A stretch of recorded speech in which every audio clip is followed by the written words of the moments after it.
Você, vigilante, trabalhou ou trabalha sem arma de fogo, entrou com processo antes da reforma da Previdência lá em 2019 e agora está com o processo parado por causa do tema 1209 do STF?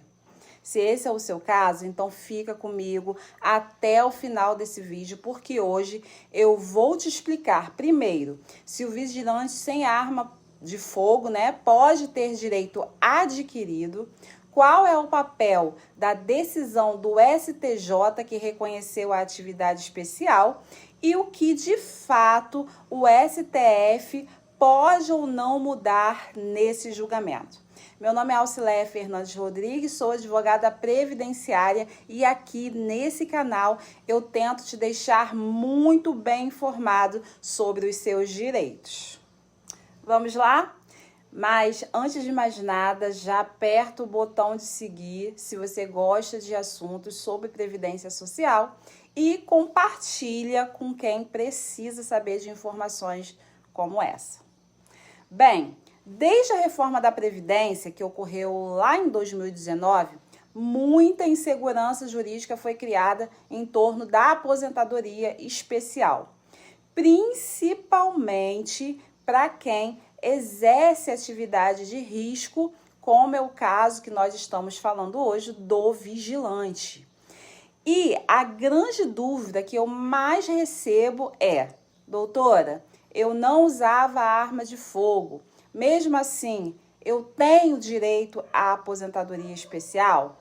Mas essa decisão não saiu só depois da reforma da Previdência. E é aqui que mora a grande confusão. Vamos por partes, O que o STF decidiu sobre o vigilante sem arma?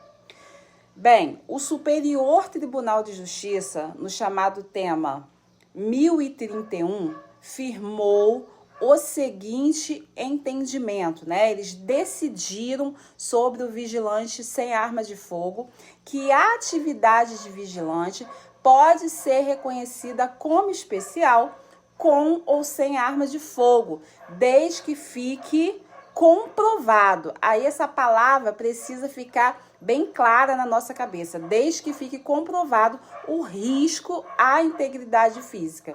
Esse é o ponto fundamental. Porque o STF deixou claro que o uso de arma não é o que define o risco.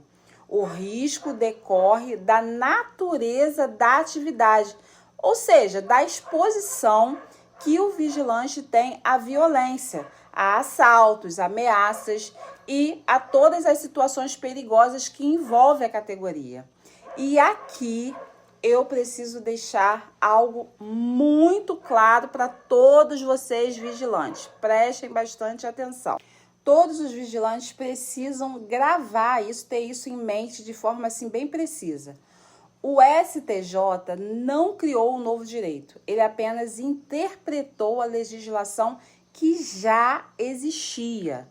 A decisão do STJ veio depois da reforma, Aí muitos vigilantes têm uma dúvida: isso muda algo? Bem, agora vem a pergunta-chave. Se a decisão do STJ veio depois da reforma da Previdência, isso significa que antes não existia esse direito? E a resposta é não. No direito previdenciário e no direito, assim, como um todo, a decisão judicial, ou seja, a decisão do STJ, não cria direito. Ela reconhece um direito que já existia. Se fosse diferente, nenhum direito estaria seguro. Ocorreria o que a gente chama de insegurança jurídica, Então, o que é direito adquirido na prática? Direito adquirido existe quando o segurado, que no caso aqui são os vigilantes, já preencheu todos os requisitos exigidos pela lei, antes da mudança legislativa. No caso da aposentadoria especial do vigilante, tem que ter tempo suficiente, atividade enquadrável, né, como especial no caso de vigilante à periculosidade. Tudo isso antes de 13 de novembro de 2019.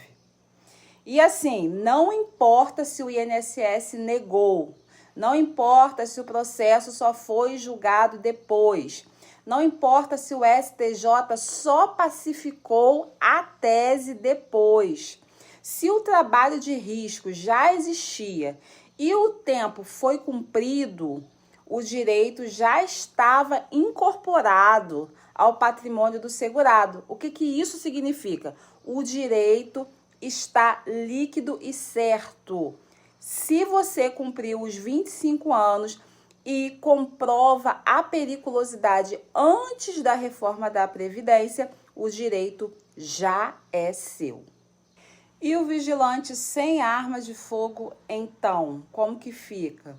Sim, o vigilante sem arma também pode ter direito adquirido, desde que comprove o exercício da atividade, demonstre o risco à sua integridade física e tenha completado os requisitos antes da reforma, antes de 13 de novembro de 2019. O fato de não poder portar arma não apaga o risco. E foi exatamente isso que o STJ reconheceu. O risco está iminente na própria atividade. Então, onde entra o tema 1209 do STF? O tema 1209 entra principalmente para responder a seguinte pergunta: o risco por si só pode continuar caracterizando a atividade especial após a reforma da Previdência? Ou seja, o STF vai dizer como os processos devem ser decididos daqui para frente, especialmente para quem não tinha completado o tempo até 2019. Mas o STF não pode retirar direito adquirido e não pode aplicar entendimento novo de forma retroativa. Isso é o que a gente chama de garantia constitucional, tá? Quem pode ser afetado, então, negativamente com o tema 1209? Quem corre, assim, maior risco com esse julgamento? Vamos lá. Quem não tinha completado os requisitos antes da reforma, quem estava apenas com expectativa de direito, né? E quem depende do reconhecimento do tempo após 2019. Para esses casos, o resultado do tema 1209 será decisivo, tá? Então, respondendo a vocês, quem tem direito adquirido, né, o que a gente chama de direito adquirido, quem preencheu os requisitos antes da reforma da Previdência, está seguro em relação ao tema 1209. A não ser que venha aí alguma novidade, alguma coisa que nós não estejamos esperando. Tá bom, gente? Então, esse é o vídeo de hoje. Eu vou aproveitar para pedir você que não é inscrito, se inscreva no canal, para que você fique sempre sabendo das novidades do mundo previdenciário, inclusive sobre esse tema tão importante que é o tema 1209. E para você que é vigilante, comenta aqui para mim se você é vigilante com ou sem armas de fogo e se você tem processo paralisado na Justiça Federal. Bom, vou ficando por aqui. Até o próximo vídeo. Tchau!